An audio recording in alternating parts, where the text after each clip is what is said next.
Ngelela yabobaba, umama, abantu abasha Sunday school egameni lenkosi Yesu Kristu waseNazaretha. Amen. Siyambonga uNkulunkulu osenzela umusa alamuhla bazalwane osidansa kule ndawo sazokhuluma nempilo zethu. Amen. Amen.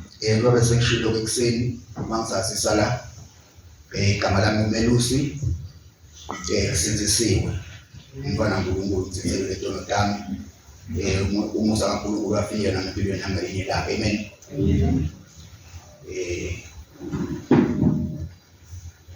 Ngokudalwa le eSwatini hlala mhlaka eJozi sathina saseTelville. Ngiyabonga uNkulunkulu kakhulu namhlanje lo umelela umusa wantathuka ukuthi lo ngaphambi kwabazalwane. Amen. Mina bazalwane nje ngibona ngishilo kusekuthi ngishadile nginonkosikazi kodwa ke nje ngibona ngaba ngiyi-one sizathu sihamba ngedwa is because izwi kaNkulunkulu bazalwane lithi le evangeli le kaNkulunkulu liyakwenza ukuthi uzidele awuhambi nomuntu mawusindiswa usindiswa uwedwa. So ke kuyafika lesikhathi lapho ukuthi udinga ukuthi wena ume noNkulunkulu wedwa ungawushiya umndeni wakho uma ufuna kuhamba noNkulunkulu uma ufuna kuhamba noJesu. Umndeni wakho kunabantu ufuna basale ngoba awuhambi nabantu mawuhamba noJesu uhamba wedwa. Mayibiza uNkulunkulu ubiza uwedwa uthi uNkulunkulu uAbraham aphuma ezweni lakini abantu bakini uye lapho ngizokhomba khona kuye khona. Amen. So ke nami ngilomunye nje ngishadile nabantwana uNkulunkulu ngibusile ngabantwana abathathu. So njengoba ngibona ngihlezi ngaba ngiyi-one noma vele ngihlezi ngaba ngiyi-one ngoba kunilapho sikhona singasavumelani nonkosikazi wami. So ke olithi ufanele ukuthi ngeke ngikwazi ke bazalwane ukuthi ngizohlukana noNkulunkulu ngizohlukana nenkosi yami uJesu ngenxa yo family yami. Amen. Bantwana bami umndeni wami but ke sishadile akushintanga ukuthi ngishadile bazalwane lokho ukuthi ngishadile noma ngaba ngedwa but ngishadile akushintanga lokho. So ke sindisiwe ngiphila bungcwele ephambi kaNkulunkulu. Amen. So lo Nkulunkulu esimkhonza ke bazalwane usibizile sibizwe nguye sikhethwe nguye uNkulunkulu. Ithuli kaNkulunkulu wasikhetha uNkulunkulu before the foundations of the earth. Wasibizele ebungcweleni bakhe. So ke into ekhona ukuthi uNkulunkulu ufuna sibe ngcwele. Akukho kunye esingaba nawo ngaphandle kobungcwele phambi kaNkulunkulu. So mina nje ngiphila bona ubungcwele into yami ukuthi manje ngistrive to live a holy life before uNkulunkulu. Hallelujah. Usibizele sonke uNkulunkulu ebungcweleni bakhe bazalwane. Amen. Uthi masibe ngcwele ngoba yena ungcwele. Amen. Ubungcwele uNkulunkulu akufunayo kithi njengabantwana bakhe ukuze sifuze yena. Into esingamfuza ngayo uNkulunkulu oyingaseza ukuthi sifane naye ngaphandle kobungcwele. Amen. Hallelujah. Ubungcwele buyaphilwa ke bazalwane. Ubungcwele nje buyaphilwa. Lo bungcwele siuphila nje ubungcwele kusuka from ngaphakathi. Ithi inkosi uJesu makenza umfanekiso kubafundi bakhe ukuthi isihlahla nesihlahla kusazi ngezithelo zaso. Ngobani isihlahla siveza ama-fruits labuya kuso isihlahla. So ke kanjalo nomntwana kaNkulunkulu umzalwane ene person nje bazalwane umbona umuntu umazi ngezithelo lele ziphuma la kuye. Hallelujah. So nathi abantwana bakaNkulunkulu siveza izithelo not imisebenzi because imisebenzi iBhayibheli amiveza ukuthi imisebenzi yenyama. So thina sinezithelo izithelo zakamoya. Hallelujah. So thina masiveza izithelo siveza izithelo zikamoya ezivezwa umoya ogcwele eziphuma kithi. Hallelujah. Asuka itshalile ngaphakathi kwethu. Hallelujah. Once umoya ogcwele ungahlala phakathi kwakho vele kuzovela izithelo zikamoya ogcwele. Hallelujah. Ezibonisayo ukuthi singabantwana bakaNkulunkulu. Hallelujah. Hallelujah. So ngizocela ke abantu sifunde ilizwi lanamhlanje. Ngizomxolela ke abantu because mina angisilo umuntu akujwayelanga vele naye izolothi inceke ukuthi mayisangitshela ngendaba yokuzo preacher ngizwe ngishaya ivalo la mabanda la emsebenzini ngaleso sikhathi kwabanzima nokuresponda at the same time but ukuthi mayafaka imessage ngakwazi ukuresponda then mase kufika ukuthi manje no ngizo preacher yo ngashaywa ivalo la shala kwazi kwabanda athi isikhathi esingakaphendula after 2 hours amtshela ngekwenze into so manje yeah, but ngiyabonga uNkulunkulu nakungisize namhlanje haleluya yeah akusikele umuntu ebazana ngelojwayele ukukhuluma vele akekho umuzi futhi nalakhulumeni kodwa into lebalekile lokuthi uNkulunkulu sitawuya lokuthi uNkulunkulu uthini ngiyakhuluma lokuladla kaNkulunkulu angeke ngikhulume into sengqondweni yami noma lokuthi but akhuluma lidla kaNkulunkulu njengoba linjalo haleluya amen ngicela ke sifunze First John chapter 5.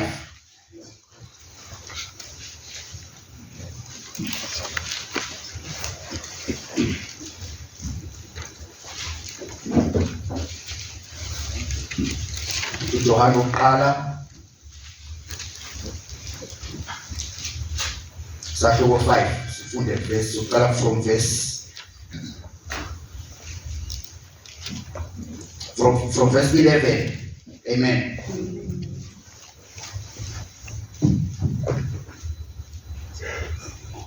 Ngasifunde socela umamjaba sifundele ngesizulu masicela nje lapha ku verse from verse 10 mamjaba from verse 10 First John chapter 5 from verse 10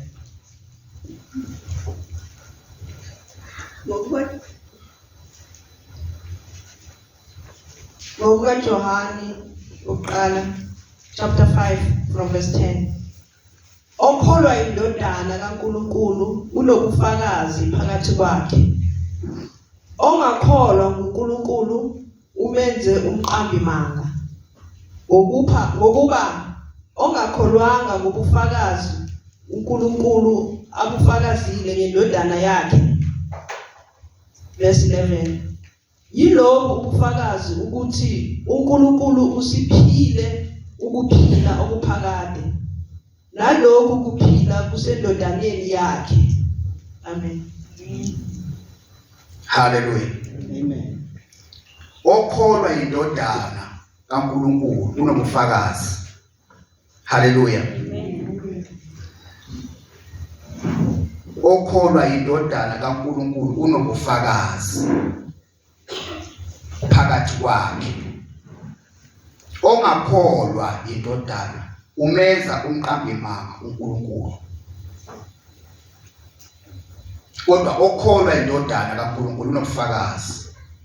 Haleluya. Alisho umuntu oyesontweni umuntu ophatha iBhayibheli lithi okholwa iyo indodana kaNkulunkulu. Lena uNkulunkulu athi wanikela ngayo mawufunda uJohn 3:16 lithi uNkulunkulu walithanda izwe kangaka waze wanikela ngayo indodana yakhe. Uthi yilowo nalowo ozokholwa yiyo uzoba nokuphila okuphakade. Haleluya.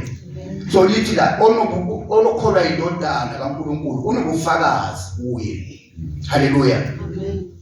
Kodwa uma ungakholwa indodana kaNkulunkulu kusho uNkulunkulu wena umenza umqambi manga lo osidalile. Haleluya wasenza ngomfanekiso wakhe. Haleluya. Amen. Lithi umenza umqambi manga ngokuba ungakholwa. Haleluya. Uma nje ungakholwa uNkulunkulu umenza umqambi manga. Nobufakazi bukaNkulunkulu awunabo. Haleluya. Uverse 11 lithi yilobo ubufakazi ukuthi uNkulunkulu usiphile ukuphila okuphakade. Nalokuphila kusendodaneni yakhe. Haleluya. Ukuphila bazalwane kusendodaneni kaNkulunkulu. Mawufunda uColossians lithi uNkulunkulu bukaNkulunkulu wabunikeza uKristu. Ingakho thina kubaleka masikholwa sikholwe uJesu Kristu. Haleluya. Uye owenzile ukuthi sikwazi ukubuyisana noNkulunkulu. Haleluya. Haleluya. So uNkulunkulu kaNkulunkulu kuhleli kuye uKristu lona elithi la eBhayibheli kuye indodana kaNkulunkulu onayo indodana kaNkulunkulu unobufakazi kuye unokuphila. Uma ungenayo indodana kaNkulunkulu empilweni yakho kusho ngamanye amagama awunako ukuphila wena ufile. Haleluya. Ufile uphila as long ungenayo indodana kaNkulunkulu uhamba nje ufile. Haleluya. So lizwi kaNkulunkulu onayo indodana kaNkulunkulu unokuphila. Kungenzeka namhlanje siyakhonza sihamba nawe every day sesontweni kodwa indodana kaNkulunkulu awunayo. Usiphathele iBhayibheli lakho nje usigqokele modest ugqokele kahle yonke into kodwa manje indodana kaNkulunkulu awunayo. Ngoba umuntu onendodana kaNkulunkulu bazalwane kuba nezithelo kufanele sivele kuye. Haleluya. Kunezithelo kufanele zivele azivezwa nguwe azivezwa ngumfundisi wakho kodwa azizovezwa ulo muntu ongenile la kuwe lo indodana kaNkulunkulu. Haleluya. Uyazenzela yena ungamvumela ukuthi angene uyena ozokwenza ukuthi lezi zithelo bese ziyavela. Haleluya. So ke mawunayo le ndodana awubuzwa uyabonakala nje uhamba lapha indodana ikhona kuwe uhamba na iphila la kuwe ngoba iyakwenzisa yona awuzenzeli awutshelwa umuntu kodwa indodana kaNkulunkulu engaphakathi kwakho iyona elawulayo. Amen. Asizilawule bazalwane silawulwa uNkulunkulu silawulwa indodana esuke ingena phakathi unokuphila. Haleluya. Mawunganayo indodana kaNkulunkulu kuphila awunako. Haleluya. Sikholelwa ukuthi sibe nokuphila okuzayo. So ke indodana kaNkulunkulu iyo eyenza ukuthi sibe nokuphila while sila kulomzimba lo. And after yona futhi eyosifaka empilweni kwaphakade eternal life. Haleluya. Iyo futhi indodana kaNkulunkulu le eyenza ukuthi umuntu ahlukane nesono. Le ndodana kaNkulunkulu ekhuluma ngayo ingangena la kuwe. Imisebenzi lenyama le sayeli iphele. Haleluya. Ngoba yezela bona uzosikhulula ezonweni zethu. Indodana kaNkulunkulu eUJesu Kristu. Haleluya. Yezela ukuzokhulula abantu ezonweni zabo. Haleluya. So ke onayo le ndodana nokuphila. Haleluya. Mafunda verse 13 ithi nginilobela lokhu ukuze nazi ukuthi ninokuphila okuphakade nina enikholwa egameni lendodana kaNkulunkulu. Nina enikholwa egameni lendodana kaNkulunkulu lithi ninokuphila. Amen. Abanye abakholwa kule ndodana kaNkulunkulu bayayithanda yena kodwa abakholwa. Bayayithanda nje ukuyithanda basho hayi ngoba phela cishe sonke nje sesaziwa ukuthi singamaKristu or singamaChristians but indodana kaNkulunkulu asikholwa yiyo ngokuphelele. Siyakhuluma ngomlomo uDani uJesu ngiyamthanda. Thanda umsebenzi wakhe kodwa yena akamthandi. Wona umthanda manje kufanele uzidele. Uyazidela wena ukuthi uyamthanda ugcina imiyalo yakhe. Awumthandi njengokuza la esontweni. Awumthandi ngokuphatha iBhayibheli. Awumthandi ngokuzwa umfundisi wakho ukuthi utheni. Kodwa umthanda ukuthi wenze lokhu yena akushoyo. Amen. Ukumthanda bazalwane le ndodana kaNkulunkulu kuyithanda ukugcina imiyalo yakhe. Uthi ngoJesu uma uthi mina ngiyangithanda gcina imiyalo yami. Gcina imiyalo yami. Ngibona ukubona ukuthi inkosi uJesu siyayithanda. If sigcina izwi lakhe, if sigcina izwi lakhe ukhomba ukuthi siyamthanda bazalwane. Haleluya. Noma umuntu mawumthanda umuntu kunezinto ozenza uzibonisa ukuthi ngiyamthanda lo muntu lo. Awukhulumi nje ugcine ngokukhuluma kodwa their actions owenzayo ukuthi no ngiyamthanda lo muntu. Kuba nezinto okufanele uzenzile ezibonisa uthando kulo muntu ezibonisa irespect lo muntu lo. Amen. So inkosi uJesu isikhulumele ke yona sethi no mina makuthi ngiyamthanda gcina imiyalo yami. Manje nje mina ngiyamthanda I have to keep his commandments. Hallelujah. hayi into eshiwo umuntu osho umprofeti bani kodwa eshiwo inkosi uJesu. Haleluya. Leyekwenza ukuthi wena ukuphila ophakathi inhliziyo kaNkulunkulu uma ungenayo lento kaNkulunkulu awunako ukuphila. Amen. Haleluya.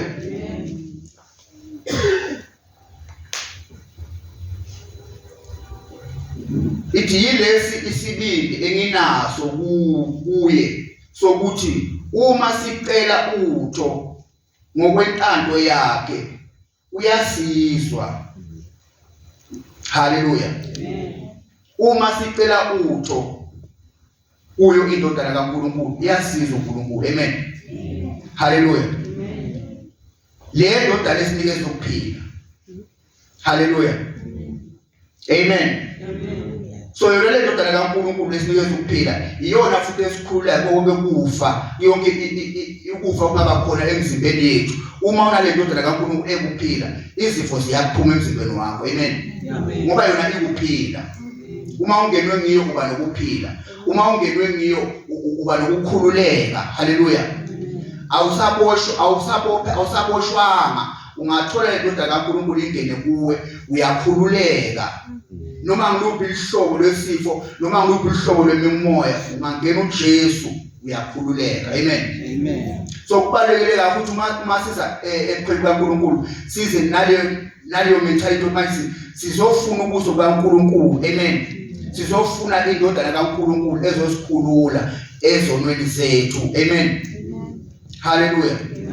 Ezosinikeza ukuphila. Haleluya. Amen.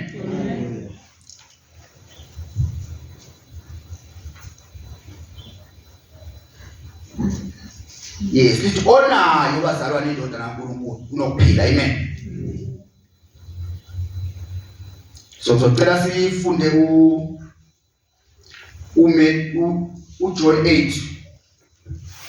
uJohn 8 verse 30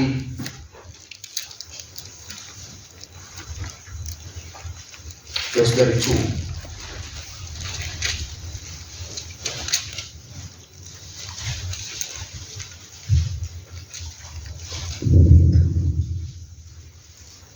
Verse 32. Niyakulazi iqiniso, neqiniso liyakunikhulula. Let me tell you verse 30 ma. Verse 30. Esakhuluma lokho abaningi bakholwa kuye. 31. Khona uJesu wathi kubaJuda abase bekholiwe kuye, uma nimi ezwini lami ningabafundi bami isibili. 32. Niyakulazi iqiniso, neqiniso liyakunikhulula. Amen. Hallelujah. Amen. Ithi Nkosi uJesu uma simi ezwini layo. Amen. Uma simi ezwini lakhe bazalwane. Amen. Amen. Uma simile ezwini lakhe uNkulunkulu siyawulazi neqiniso lakusikhulula. And alikho eliyiqiniso Inkosi uJesu ukhuluma ngaye himself ngoba yinoshilo ukuthi uyindlela neqiniso nokuphila okuphakade. Amen. So kuthi ke siyawulazi iqiniso. Iqiniso liza kusikhulula. Ayikho into ekhulula umuntu ngaphandle kweqiniso. Elinguye uJesu. Ngoba ikhuluma namaJuda kodwa zange bakholwe nguye. Amen.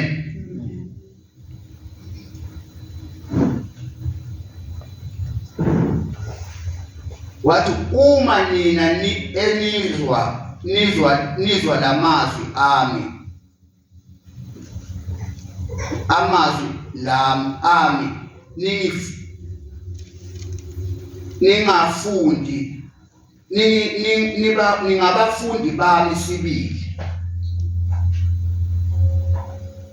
Uma simile ezwini lakhe bazalwane, uthi uma simile ezwini lakhe sizoba ngabafundi sibili. Amen. asimi ngezinye izinto, asimiswa ngezinto kodwa simiswa yizwi lakhe. Ilona elizosenza ukuthi sibe ngabafundi bakhe sibili. Simiswa yizwi likaNkulunkulu. Amen. Ayikho into enye engasimisa singamiswanga yizwi likaJesu. Haleluya. Ilona bazalwane elisikhulula ngoba uJesu yena ngokwakhe uyizwi lakhe. Amen. Uma sikholwa ngezwi lakhe lesikholwa nguye sibili. Uma siphila izwi lakhe siphila kuye sibili. Amen. Uyena okwazi ukusikhulula, uyena okwazi ukuzoholela kulonke iqiniso. Haleluya. Amen. Isono esibamba umuntu angakwazi ukuphila iqiniso. Isono siyambamba umuntu angakwazi ukuphila iqiniso. Isono senza umuntu afe kodwa abe aphila. Isono siyakwazi ukumgugisa umuntu amncane. Isono siyakwenza isono kube umkhulu kodwa umfana nje. Isono bazalwane. Bathi uJesu yena ozele ukuzokhulula abantu ezonweni zabo.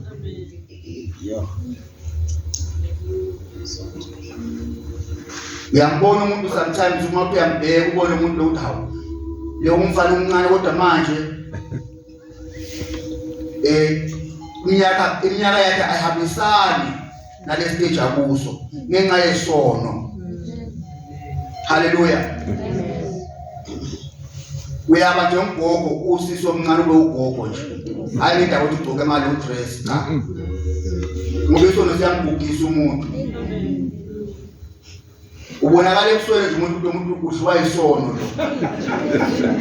Sono bazalwane. Ngoba isono sikudlisa izinto esizokwenza ukuthi umzimba wakho uguge. Isono. Kodwa ngizange sembona umuntu ophila ubungcwele ukuthi lo muntu lona yabona bazalwane ubungcwele noma xa uhlupheka kanjani. Uma unobungcwele bukaNkulunkulu, uNkulunkulu kaNkulunkulu uphezu kwakho. Yabona indaba ukuthi unani awunani. Haleluya. So ke lo Nkulunkulu osibizile thina osibizele ebungcweleni bakhe ukuthi ungcwele. Angeke sikwazi ukuhamba noNkulunkulu singekho ngcwele. Zobe sasikhohlisa nje. Singagcoka kahle sigcoke nje sifaka amasuku senze yonke into kodwa uma singaphili ubungcwele uNkulunkulu akekho lapho. Haleluya. Amen. Isono nje kuphela esokwesidudla kuso. Haleluya. So mina ngikhule bazalwane ekukhuleni kwamvele ngikhule noma liyaziwa ukuthi abafana bakhula bagijima nani yabo ngokukhula uyazi vele ibhola ngidlalile ibhola uyazakala ukuthi okay ngayidlala ibhola but kunalento yazakala vele ihlezi ukukhole mentality abantu like no kufanele vele ube umuntu ogijima namantombazana. Mina ngiyambonga uNkulunkulu ngoba mina kwezinye vice versa vele from esikoleni bengingasilo umuntu ukuthi manje amantombazana wona vele ngilamva kodwa ukubona balokho bangihlupha yabona iviku kuze namhlanje bazalwane yabo. So ngibana challenge leyo mina ngibana le challenge leyo kakhulu ngoba abanye this time abasamanje ukutshela umuntu ukuthi vele yena uyakufuna uyakuthanda umuntu ofana umuntu yazi ungathandwa intombazana uzothima intombazana yakuthanda uzopenda ukuthi wena. So mina ubona khona ukuthi umuntu uphushwa sono lo yabo. So mina ngathi mangisakhule bazalwane ngoivangeli mina uJesu kimi cishe uJesu ngamamukela izinto bengingaphili lempilo le holiness. Ufika kaJesu ngempilo yami ngisemncane kakhulu vele I think I was 17 or 16. Yeah.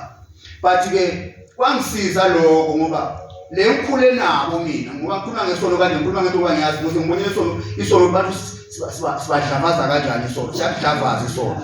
Siyakudlavaza isono. Yeah, siyakudlavaza mawungafanga umunenhlanhla. So ke mina ngikhulile nabantu abangani bami ngikhulile nabafana abancane abakhule emva kwami abanye abasekho basaphila but nangababona manje uyakusho ukuthi no labantu abasemva kwami lapho or abanye sibengane nabo ngencane yesono bazalwane. So mina kwangisiza ukuthi uJesu ingibambe ngoba kuba ngisane ngibambe nami ngabe ngenye into nje. Yeah, ngabe ngivele ngabe ngiyilo because obviously mangekho enkosini uJesu vele uzokudlalwa amadimoni uzokudlalwa uSathane uyithola uSathane ithusi kaSathane. So ke uNkulunkulu wangisiza abazalwane ngoba ukungibamba kwakhe even though sibuya kula masonto lawa uNkulunkulu asibekezela wayisilapha yabona wasifaka until sithole this opportunity nathi siphile engcwele yabo. So ke mina uNkulunkulu wangibamba lempilo yesindiso leyo kuphila bungcwele benginayo ngoba bengithola la ezweni ukuthi bungcwele uNkulunkulu ukuthi kufanele kube ingcwele but bengekho sure kanjani yabo. So ke ubungcwele ngithanda uku-emphasize le ndaba yobungcwele ukuthi ubungcwele uNkulunkulu ufuna bona kithi. Wangaphila ubungcwele noma kanjani udude esonweni nje noma ngathi ugcoke modesty ugcoke kanjani faka amasudu kodwa uma indodana kaNkulunkulu ungenayo vele ukuthi uphile esonweni. Haleluya. So ke lo Jesu ozile kuze lo uzosikhulula ezonweni. Ayikho ayizele emhlabeni uze lo uzosikhulula thina nje ezonweni asibuyisele uNkulunkulu sibe ngcwele. Bese siphila according to his word isigcine yalo yakhe. Haleluya. Akukho kunye inkosi uJesu yazile emhlabeni wezela uzokhulula nje abantu bakhe ezonweni. Haleluya. Wathi igazi lakhe for ukuthi thina sikhululeke sishiye ukuphila kwalelizwe ngoba le umbuso wasekhaya awufana nombuso wala lo uneyayo authority ayifani authority kaNkulunkulu. Amen. So thina fanele sihloniphe siobey umbuso kaNkulunkulu. Ubungcwele inkosi uJesu iyaphila la emhlabeni ayizange iphile ezulwini. Wademonstrate thina esothi silandela yena lempilo yobungcwele ngoba ilizwe kaNkulunkulu laba abazohamba inyathelweni zakhe ibona abazonqoba. Haleluya. Haleluya. Amen. So ke impilo yobungcwele siyakwazi ukuyiphika yakhonakala manje isakhona but impilo yobungcwele uyaphileka. Haleluya. Amen. As long uhlele enkosini. Haleluya. Haleluya. Amen. Yeah, so bazalwane ngilokuthi umkhuthazo wami nginako uNkulunkulu usifuna singcwele thina. If we want to make it to heaven, we have to strive to be holy. Nothing else. We have to strive to be holy. So impilo yobungcwele iyalwelwa. Abantu bayibulwa ngawakha amandla, ifuna amandla mongcwele. Ngawakha amandla ngeke wenze mix. Because inyama le ifuna lento zalamhlabeni. Konke lokugcwele emhlabeni kuyiqhanuko yezwe. Kuphambene nezwi kaNkulunkulu. So if thina sisiphile holiness at the same time satisfy our fleshly desires, silahlile siyazikhohlisa nje asiyi uNkulunkulu. Hallelujah. Amen. So holiness is a must. It is okay if we want to make to heaven. Hallelujah. uNkulunkulu wenziwasho ukuthi wasikhethela kuKristu ukuthi sibe ngcwele. Yiyo nje imisilo uNkulunkulu ukuthi sibe ngcwele. Hallelujah. Amen. Amen. Holiness bazalwane is a must. Amen. In order for us to make it to heaven, holiness is a must. Amen. Amen. So ke uJesu Kristu wezela ukuzisikhulula thina sidinga uJesu ukukhululeka.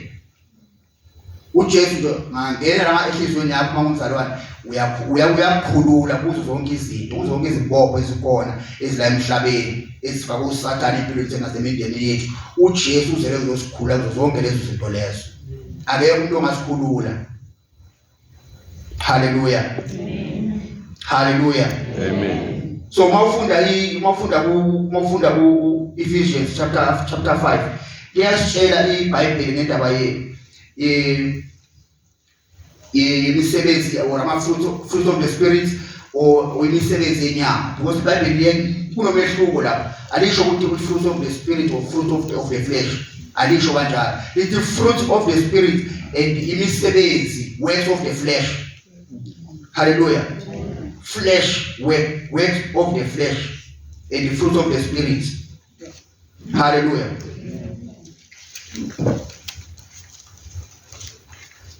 Mawufunda chapter 5 yasixwayisa iBhayibheli lapho ukuthi uPostoli Paul utshela ngakuthi ngabo ke yibani ngabalingisa uNkulunkulu njengabantwana abathandekayo nihambe othandweni njengalokhu uKristu wanithanda wazinikela ngenxa yenu abe ngumnikelo ohlatshelo abe yiphunga elimnandi kuNkulunkulu. Kepha uverse 3 selibala imisebenzi la izwi kaNkulunkulu bala imisebenzi the works of the flesh. lithi kepha ukufebe nabo bonke okungcola noma isangabe ungakuphathwa nangegama phakathi kwenu njengalokhu kufanele abangcwele nehlazo nokubheka nokulwa nokulawula okuyizinto ezingafanele kepha kunalokho makube ukubonga ngokuba yazini lokhu nikuqonde ukuthi akukho sifebe noma ongcolileyo noma onesangabe ongakhonza izithombe onefa embusweni kaNkulunkulu embusweni kaKristu noNkulunkulu. Amen. Lezi zinto zimenshino lana bazalwane zibonisa bona ukuthi uma usenza lezi zinto lezi usenza ukufeka usenza ukuphinga angeke uzungene embusweni kaNkulunkulu. Shuthi indodana kaNkulunkulu vele awunayo ufile nje wena but wena kusaphila ufike kule physical body usenalo ithuba lokurepenta lokubuyela kuNkulunkulu. Amen. uNkulunkulu uyawazi ukusithethelele uma siphenduka ngoba if singaphenduki siphila lempilo yokufebe nokuphinga namahlazo nomona angeke singene embusweni kaNkulunkulu. And those are signs abonisa ukuthi sisaphila enyameni. Indodana kaNkulunkulu ayisake ingene kithi. Amen. Sisavezekisa izinkanuko zenyama. Hallelujah. Uma sifunda uverse 6 lithi ukuhamba ekukhaleni masingakhohliswa umuntu ngamazwi ayise ngokuba ngenxa yalezo zinto ulaka lukaNkulunkulu lwehlela phezu kwabantwana bokungalaleli. Ulaka lukaNkulunkulu lwehlela phezu kwabantwana bokungalaleli, abantwana bakaSathane. Ngakho ke ningabi ngabahlanganyela nabo. Mawumntana kaNkulunkulu awuhlanganyeli nabantu abenza izinto ezingcolile. Mawumntana kaNkulunkulu usuphila ukungcwele. Amen. Awuhlanganyeli nabantu abaphila ukungcola izinto zezwe. Uyahluka, iBhayibheli lithi ufuna sehluke. Hallelujah. Ngokuba kade ningubumnyama kepha manje ningukukhanya enkosini. Hambani njengabantwana bokukhanya ngokuba izithelo zokukhanya zisebuhleni bonke nasekulungeni naseqinisweni. Nihlole ukuthi kuyini okuthandeka enkosini. Ningahlanganyeli emisebenzini yobumnyama enganazithelo kepha kunaloko yidaluleni. Nidalule. Amen. Ngokuba okwenziwa yibo ngasese kuyihlazo nakukhuluma ngakho kepha konke okudalulwayo ubonakalisa ukukhanya ngokuba konke okubonakaliswa ekukhanyeni konke okubonakaliswayo kungokukhanya. Hallelujah. iBhayibheli litshela namhlanje ukuthi manje asihambe ngokukhanya kukhanyeni. Amen. Hallelujah. Singahlanganyeli nabantu abaphila impilo yezwe. Ayikho into esingayihlanganyela nabantu abasaphila ebumnyameni wayethi sekukhanyeni ngoba ukukhanya nobumnyama akuhlangani. Is either kuyakhanya noma kubamnyama. Mafika ubumnyama kufanele ukuthi ukukhanya kuphele, makufika ukukhanya kufanele ubumnyama kuphele. Hallelujah. So ayikho ngaba khona ubudlelwane engaba nabo nemuntu ophile ebumnyameni abe yichomi yami lo muntu loyo. Hallelujah. Hallelujah. Ngoba mina sonke suke sengikukhanyeni sengihamba ngemiyalo kaNkulunkulu. Hallelujah. kodwa uma besihamba ngisahlanganyela nabantu abaphila impilo yezwe abasaphila i-lifestyle yezwe kodwa manje sekukhanyeni iqamba amanga angakaphenduki into abayothi kufuna siphenduke bazalwane haleluya ukuphenduka isikhathi lesincane esisele uNkulunkulu asinikeze sona ngale ndlela asithanda ngayo ufuna siphenduke siphile ubungcwele haleluya amen usibizele ubungcweleni bakhe bazalwane uNkulunkulu usibizele ubungcweleni bakhe uthi masibe ngcwele nje uthi masibe ngcwele haleluya masibe ngcwele into ezozenza sibe ngcwele uthi samukele uJesu ungamukela uJesu uyena ozokwenza umsebenzi empilweni yakho haleluya akekho omunye akunadokotela ongakunikeza